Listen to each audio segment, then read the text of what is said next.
Hello student, welcome back to another video. तो आज की वीडियो में हम आपके साथ डिस्कस करने वाले हैं बीए सेकेंड ईयर के थर्ड सेमेस्टर की मिडाइवल हिस्ट्री, मध्यकालीन इतिहास। इसका यूनिट नंबर 1 हम आपका कंप्लीट करवा रहे हैं। यूनिट नंबर 1 पर ऑलरेडी एक वीडियो हो चुकी है, अगर आपने नहीं देखी है तो प्लीज चैनल पे विजिट करके जरूर देख लीजिएगा। आज है हमारा डे नंबर 2, दूसरा दिन।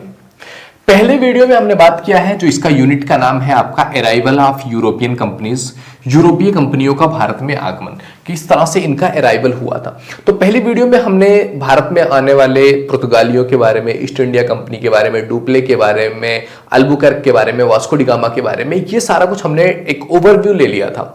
आज की वीडियो में हम डिस्कस करने वाले हैं कि भारत में पुर्तगालियों का आगमन व उनकी शक्ति का विकास कैसे हुआ और उनके पतन के पीछे कारण क्या रहा कि पुर्तगाली आए और 100 साल भी भारत में नहीं रह पाए और उनका पतन हो गया। इसके पीछे रीजन क्या है, कौन से कारण है जिस बेस पर यह चीज हुई। तो सबसे पहले उनका उदय और उनके बारे में बढ़ना, उनका किस तरह से भारत में स्थापित हुआ, उनका शासन व्यवस्था, और उसके बाद किस तरह से पतन हुआ, ये सारा कुछ इस वीडियो में डिस्कस करने वाले हैं। ओके तो सबसे पहले भारत में पुर्तगालियों का आगमन कैसे हुआ, इस पर हमने पिछली वीडियो में डिस्कस कर लिया था कि जब कुछ दुनिया पर तुर्कों ने अधिकार कर लिया तो वो रास्ता बंद हो गया उनके लिए व्यापार करने का। तो एक नए रास्ते की खोज के लिए वास्को डी गामा निकलता है, मतलब कई सारे पुर्तगाली निकलते हैं, but Vasco da Gama Abdul Majid की हेल्प से, जो कि गुजराती एक पथ प्रदर्शक था, उसकी हेल्प से 90 दिनों में पुर्तगाल से लेकर के भारत तक पहुंचता है और कालीकट में पहुंचता है, एक रास्ता स्थापित कर देता है। कालीकट के थेमोरिन से उसकी दोस्ती होती है, मींस वहां का राजा होता है, उससे संबंध होते हैं, वहां से व्यापार स्टार्ट हो जाता है और वो वहां से जाता है पहली बार वापस अपने देश पुर्तगाल, और जितना उसका खर्चा हुआ होता है उसका 60 गुना ज्यादा वो वहां पर कमाई कर लेता है। और उसके बाद स्टार्ट होता है पुर्तगाल का रियल भारत में आना और एक शासन व्यवस्था के या व्यापार को और बेहतर करने का तर्क वहां से स्टार्ट होता है। तो अगर हम इसकी भारत में पुर्तगाल के आगमन और शक्ति विस्तार के बारे में बात करें ना, तो पहला जो इसका चरण है वो चरण है आपका कि पहले चरण में क्या हुआ कि एक व्यापार स्थापित हो गया है, राजा से एक अच्छा कांटेक्ट हो गया है, व्यापार चल रहा है, तो सशक्त व्यापारिक नीति इन्होंने अपनाया। पुर्तगालियों ने क्या किया, सशक्त यानी कि सशस्त्र व्यापारिक नीति, यानी कि इन्होंने क्या किया कि हम व्यापार तो कर रहे हैं लेकिन हम पावरफुल रहेंगे, शस्त्र के साथ आएंगे। तो इसके लिए इन्होंने क्या किया कि प्रत्येक वर्ष एक सशस्त्र पुर्तगाली जहाज भारत आता था, मतलब एक जहाज आता था जिसमें शस्त्र आते थे, सेना आती थी, तो एक पूरा जहाज भर के ये आते थे और भारत से माल लेकर के, जो भी माल था वो लेकर के भारत से वापस ये चले जाते थे। समझ रहे हैं।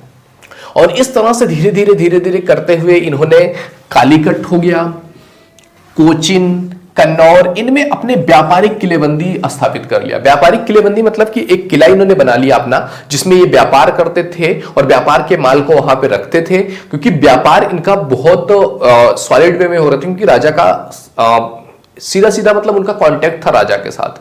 और ये व्यापार करते करते अलग अलग जगह पे किला, मतलब एक अपना पावर हब हाउस बोलते हैं ना, जैसे आप एक हर एक राजा का अपना एक किला होता है, तो इन्होंने भी अपने लिए एक किले स्थापित करने स्टार्ट कर दिए, कोचिन में, अल्मोड़ा में, जो है कालीकट में। तो इस तरह क्या हुआ कि ये सारी चीजें हो पाई। ये क्यों हो पाई, क्योंकि थेमोरिन से इनकी घनिष्ठ दोस्ती थी और इसके कारण अरबों का बहुत ज्यादा नुकसान हो रहा था। तो ये चीजें चल रही थी। प्रथम चरण में इस तरह की चीजें हो रही थी, स्टार्ट हुआ बिजनेस। द्वितीय चरण में क्या हुआ कि 1505 ईस्वी में अल्मोड़ा को गवर्नर बनाया गया पुर्तगाल का, और इसको गवर्नर बना करके भारत भेजा गया कि भारत में जो भी व्यापार हो रहा है उसकी गवर्नरी कौन करेगा, अल्मोड़ा करेगा। अल्मोड़ा भी एक अच्छा खासा सफल शासक रहा अपने टाइम पीरियड में। इसने नीले पानी की नीति थी उसको अपनाया। नीले पानी की नीति क्या थी, अब नीला पानी मीन्स हिंद महासागर। इसकी नीति थी कि हिंद महासागर से जुड़े हुए जितने भी क्षेत्र हैं उन सभी पर अधिकार जमाना, मतलब वहां पर हमारा ही साम्राज्य स्थापित होना चाहिए, हमारे ही अंडर में चीजें होनी चाहिए। और इस नीति के आधार पर इसने मालाबार का तट हो गया, अफ्रीका का पूर्वी तट हो गया, इन पर अपना अधिकार कर लिया। इन तटों से जितने भी मार्ग गुजरेंगे, जितने भी लोग गुजरेंगे, सारा अधिकार किसका था, अल्मोड़ा ने कर दिया अधिकार, यानी कि पुर्तगालियों का अधिकार हो गया।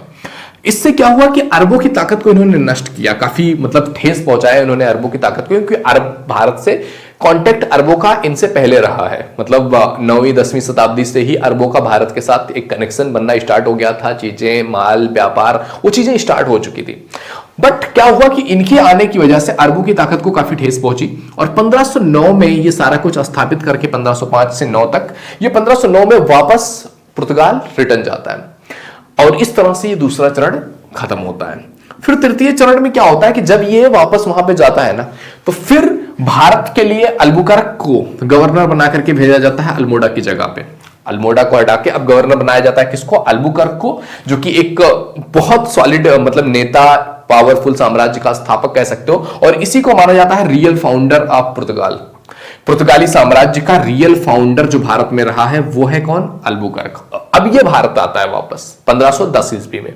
तो पुर्तगाली साम्राज्य और शक्ति का विस्तार करता है कि पुर्तगाली साम्राज्य बढ़े, पुर्तगालियों का पावर बढ़े, शक्ति बढ़े। और ये जब भारत में आता है तो ये देखता है यार भारत में ना जो गोवा का तट है, गोवा का बंदरगाह, ये काफी इंपॉर्टेंट बंदरगाह है और काफी यहां से रेवेन्यू स्थापित हो सकता है, रेवेन्यू मिल सकता है। तो इसने क्या किया कि उस समय जो गोवा का बंदरगाह था, गोवा था वो बीजापुर के सुल्तान के अंडर में आता था। तो 1510 ईस्वी में गोवा के इसने बीजापुर के सुल्तान से गोवा को छीन लिया 1510 ईस्वी में, और वहां से व्यापार स्थापित कर दिया। मालवा और फारस के खाड़ी को भी इसने जीता, साम्राज्य स्थापित किया। वहां पर भी होरमुज द्वीप वहां पर था, उस पर अधिकार करके कोचीन में एक मजबूत किले का निर्माण किया कि मतलब एक तरीके से उनका पूरा हब हाउस बन जाए। तो एक मजबूत किले का निर्माण किया इसने। गोवा में जब ये आया तो इसने कहा कि यार हम जो पुर्तगाली हैं हमारी संख्या बढ़नी चाहिए। तो जनसंख्या बढ़ाने के लिए इसने क्या कहा कि गोवा में जो भारतीय महिलाएं हैं उनसे शादी करो, बच्चे पैदा करो और अपनी जनसंख्या को बढ़ाओ। मतलब भारतीयों के साथ एक कनेक्शन भी बनेगा और जनसंख्या भी बढ़ाना है हमें। तो तीसरा चरण ये रहा अल्बुकर्क का टाइम पीरियड। फिर चौथे चरण में क्या होता है कि 1515 ईस्वी में, 1510 से 1515 5 साल तक ये भी रहा। 1515 में अल्बुकर्क की मृत्यु हो जाती है। अब अल्बुकर्क की मृत्यु के बाद भारत के लिए गवर्नर बना करके भेजा जाता है कौन? लोपासारस। लोपासारस को भेजा जाता है। ये भी कई जगहों पर उस समय तक भारत में श्रीलंका, चटगांव मतलब जो पुर्तगाल का सेक्टर था, बंबई, मद्रास, हुगली, इन जगहों पर पुर्तगाल का स्थापत्य हो गया था। इसके अलावा दमन हो गया, दीव हो गया, ब्लास्टिट हो गया, बेसिन हो गया, इन पर पुर्तगालियों का अधिकार हो गया था। मतलब अच्छा खासा भारत में इनका एक साम्राज्य बनना स्टार्ट हो चुका था, एक साम्राज्य बन रहा था, इनका अधिकार बढ़ रहा था। 17वीं शताब्दी से पूर्व तक, 17वीं सदी से पूर्व तक इनका अधिकार रहा। फिर परिस्थितियां विरुद्ध हुई, चीजें आई, अंग्रेजों के अधीन धीरे धीरे ये चीजें होती चली गई। मतलब कि चीजें चली 17वीं शताब्दी से बेसिकली स्टार्ट ही हुआ। 1498 ईस्वी में वो आया था वास्को डी गामा भारत। 15वीं शताब्दी 16वीं शताब्दी तक ये चीजें चली और 17वीं शताब्दी तक 1600 कुछ ईस्वी, 17वीं शताब्दी से पहले ही ये चीजें खत्म हो जाती हैं। इनकी जो पावर है, शासन है, ये चीजें खत्म हो जाती हैं। तो इस तरह से पुर्तगालियों का भारत में आगमन रहा, शासन शक्ति रही, चरण चले। अब भारत में पुर्तगालियों ने लगभग 100 से 150 सालों तक शासन व्यवस्था अपनी बनाए रखी, धीरे धीरे बढ़ाया। लेकिन इनके पतन कैसे हो गया? इतनी जल्दी ये भारत छोड़ के क्यों चले गए? इनको क्यों जाना पड़ा? इनके पतन के पीछे कारण क्या रहा? उस पर आइए थोड़ा सा नजर डालते हैं। वीडियो पसंद आ रहा हो तो लाइक शेयर जरूर कर दिया करो यार। आपके लिए इतना एफर्ट लगा के चीजें हम पढ़ा रहे हैं, इतनी सारी चीजें लिखना काफी टाइम लगता है यार। आधे घंटे मैंने लिखा है, चीजें ढूंढा है, चीजें जो आपके लिए इंपॉर्टेंट हो सकती हैं, टू दी पॉइंट बात कर रहा हूं। तो थोड़ा सा आप लोगों का सपोर्ट मिलना बहुत इंपॉर्टेंट है दोस्त। चलो सबसे पहले बात करते हैं कि पुर्तगालियों के पतन के पीछे पहला कारण रहा कि 1580 ईस्वी में स्पेन का पुर्तगाल पर अधिकार हो गया। पुर्तगाल वालों ने भारत में तो अपना अधिकार धीरे धीरे बनाना स्टार्ट कर दिया था, चीजें चलने स्टार्ट हो गई थी। लेकिन क्या हुआ कि 1580 ईस्वी में स्पेन का पुर्तगाल पर अधिकार हो गया। स्पेन ने पुर्तगाल को ही अपने कब्जे में ले लिया। ये पुर्तगाल वाले भारत में धीरे धीरे स्थापना कर रहे थे अपने शासन का। स्पेन ने इन पर आक्रमण करके 1580 ईस्वी में पुर्तगाल पर अधिकार कर लिया। फिर क्या हुआ कि जो स्पेन के शासक रहे ना, वो उनका व्यापार करने का, औपनिवेश करने का भारत में कोई रुचि नहीं था। उनका कोई रुचि नहीं था कि भारत से हमको व्यापार करनी है। तो जब भारत से व्यापार नहीं करनी है तो वहां से जो यहाँ के पुर्तगाली थे, यहां पर आकर के अपना शासन व्यवस्था बना रहे थे, अपनी अधिकार बना रहे थे, व्यापार कर रहे थे, उनको सहायता मिलना बंद हो गया। कि मतलब वो अगर भारत में कहीं किसी से भी लड़ाई कर रहे हैं, किसी से भी युद्ध हो रहा है, तो वहां से सपोर्ट मिलना बंद हो गया। कोई सपोर्ट ही नहीं मिल रहा था, वहां से सहायता ही नहीं मिल रही थी। तो इसके बाद क्या हुआ कि डचों और मराठाओं का धीरे धीरे अधिकार बढ़ता गया। इन्होंने आक्रमण किया और अपना अधिकार में ले लिया। दूसरा कारण यह रहा कि जब ये भारत में थे ना, तो इनको अपने साम्राज्य के लिए, अपने व्यापार के लिए विजयनगर के साम्राज्य से, विजयनगर साम्राज्य से काफी सहायता मिलती थी। लेकिन क्या हुआ कि 1565 ईस्वी में ही ये हो गया था कि जो राक्षसी तरंगड़ी एक युद्ध हुआ, इस युद्ध में जो नगर साम्राज्य है इसका अस्तित्व ही खत्म हो गया। तो जहां से भी इनको सपोर्ट मिला खत्म हो गया, तो यहीं से धीरे धीरे इनकी कमजोरी आ गई थी।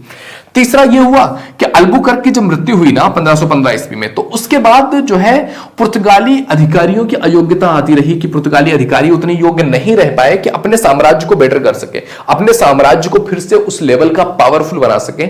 इस तरह का कोई साम्राज्य में था ही नहीं। धीरे धीरे अयोग्य अधिकारी आते गए तो प्रॉब्लम हुई। अब चौथी चीज ये थी, चौथा कारण कि अधिकारी भ्रष्ट थे, रिश्वतखोर थे, लालची थे। जब इतना सारी चीजें करेंगे, जनता के साथ उनका सामंजस्य नहीं बैठ पाएगा, एक लॉयल्टी नहीं रह पाएगी, तो जन समर्थन नहीं मिलेगा। अब जन समर्थन जिनको नहीं मिलेगा वो कोई भी साम्राज्य हो वो टूट ही जाएगा।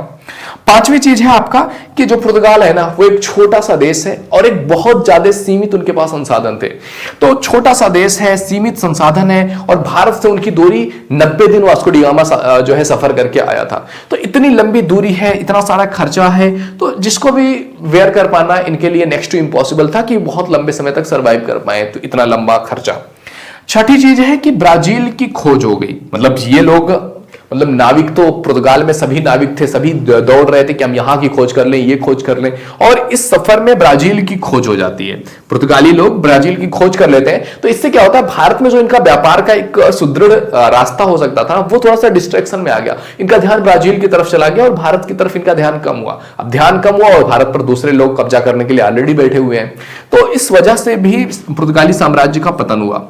सातवीं चीज है आपका कि पुर्तगाली जो साम्राज्य रहा ना, ये पहले भारत में आया तो इनको मुगलों से कांटेक्ट करना पड़ा, मुगलों से लड़ना पड़ा, मुगलों से लड़े, फिर मुगलों के बाद मराठाओं से मतलब इनकी टक्कर हुई, फिर इसके बाद मतलब धीरे धीरे इनका लड़ाई ही होता रहा और ये पूरी तरह से भारत में पांव नहीं जमा पाए। मतलब इनका कभी ऐसा रहा नहीं कि पूरी तरह से स्टेब्लिश हो गया हो कि अब वहां पे कोई हिला नहीं सकता, तो इस लेवल का कभी बन ही नहीं पाया।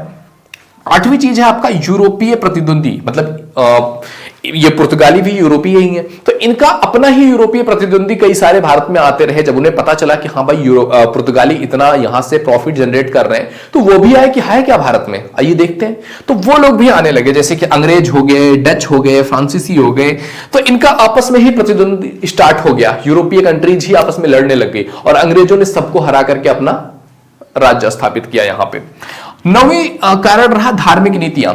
इनकी धार्मिक नीतियां भी इनके साम्राज्य पे काफी भारी पड़ गई। इनकी धार्मिक नीतियां क्या थी, इन्होंने जो समाज थे, लोग थे, इनको ईसाई बनाने पे इन्होंने ज्यादा फोकस किया, ज्यादा प्रेशर क्रिएट किया और जनता के रिलीजियस जो उनके सेंटिमेंट्स है ना उनको हर्ट किया और जबरदस्ती करके शासन में लाना चाहा, तो जनता ने विद्रोह किया। तो कई सारी चीजें आप देख रहे हो कि कई सारी चीजें, चाहे वो धार्मिक चीजें रही हो, प्रशासनिक व्यवस्था रहा हो, या एक रुचि रहा हो, और फाइनेंशियल स्टेबिलिटी रही हो, ये सारी चीजें कहीं ना कहीं डगमगाने लगी। और जब इतनी सारी चीजें एक साथ डगमगाएंगी तो वो साम्राज्य कितना लंबा खिंच सकता है, कितना लंबा चल सकता है, you can understand it. Okay, तो ये रहा पूरा भारत में पुर्तगालियों का आगमन, भारत में पुर्तगालियों का साम्राज्य, भारत में पुर्तगालियों का टाइम पीरियड, किस तरह से उनका पतन हुआ, कौन कौन से कारण हुए। तो ये सारा कुछ था जो हमने डिस्कस कर लिया डे नंबर 2 में पुर्तगालियों के बारे में। आगे हम डचों के बारे में भी डिस्कस करेंगे, ईस्ट इंडिया कंपनी के बारे में भी डिस्कस करेंगे, तो वो आपको आने वाली वीडियोज में मिलेगा। ये था डे नंबर 2, डे नंबर 3, 4, 5 भी जरूर आएंगे यूनिट नंबर 1 के। तो आई होप वीडियो तुम्हें पसंद आया होगा। वीडियो पसंद आए तो लाइक जरूर कीजिए। पहली बार इस चैनल पे आए तो please visit the channel. If you think it is valuable तो आप सब्सक्राइब कर सकते हैं, एंड आने वाली वीडियोज का आपको नोटिफिकेशन मिलता रहे इसके लिए चैनल को सब्सक्राइब करके बेल आइकन जरूर हिट कर लीजिए। मिलते हैं आपसे अगले वीडियो में, तब तक के लिए जय हिंद, जय भारत।